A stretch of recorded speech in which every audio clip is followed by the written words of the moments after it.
The most important points of the sermon of Saint Leonard of Port Maurice entitled, The Fewness of the Saved. Part 2. I am horror-struck when I hear Saint Jerome declaring that, although the world is full of priests, barely 1 in 100 is living in a manner in conformity with state. When I hear a servant of God attesting that he has learned by revelation that the number of priests who fall into hell each day is so great that it seemed impossible to him that there be any left on earth. When I hear Saint Chrysostom exclaiming with tears in his eyes, I do not believe that many priests are saved. I believe the contrary, that the number of those who are damned is greater. Woe to you who command others! If so many are damned by your fault, what will happen to you?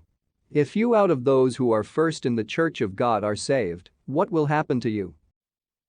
The following narrative from Saint Vincent Ferrer will show you what you may think about it. He relates that an archdeacon in Lyons gave up his charge and retreated into a desert place to do penance, and that he died the same day and hour as Saint Bernard. After his death, he appeared to his bishop and said to him, "No, Monsignor, that at the very hour I passed away, 33,000 people also died. Out of this number, Bernard and myself went up to heaven without delay, 3 went to purgatory, and all the others fell into hell." Our chronicles relate an even more dreadful happening. One of our brothers, well known for his doctrine and holiness, was preaching in Germany. He represented the ugliness of the sin of impurity, so forceful that a woman fell dead of sorrow in front of everyone. Then, coming back to life, she said, "When I was presented before the tribunal of God, 60,000 people arrived at the same time from all parts of the world. Out of that number, 3 were saved by going to purgatory, and all the rest were damned." O abyss of the judgments of God! Out of 30,000, only 5 were saved. And out of 60,000, only 3 went to heaven. You sinners who are listening to me, in what category will you be numbered? What do you say? What do you think? How many servants are totally honest and faithful in their duties? How many merchants are fair and equitable in their commerce? How many craftsmen exact and truthful? How many salesmen disinterested and sincere? How many men of law do not forsake equity?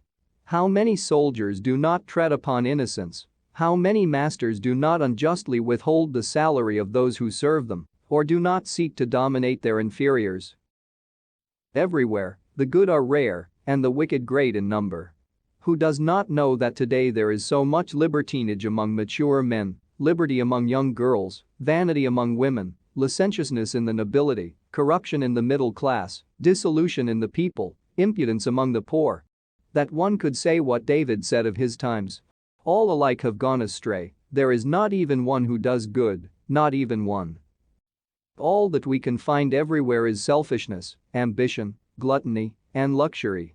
Is not the greater portion of men defiled by the vice of impurity, and is not St. John right in saying, the whole world, if something so foul may be called, is seated in wickedness?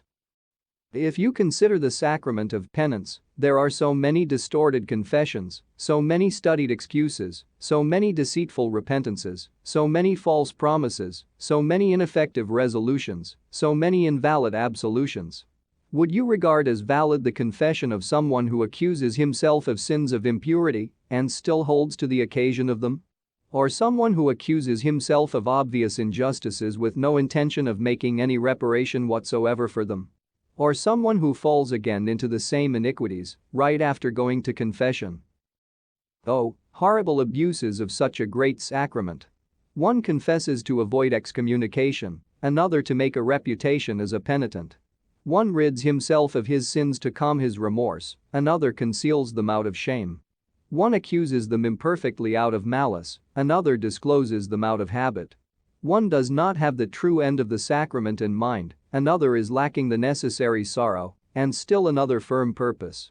Poor confessors, what efforts you make to bring the greater number of penitents to these resolutions and acts, without which confession is a sacrilege, absolution a condemnation and penance an illusion?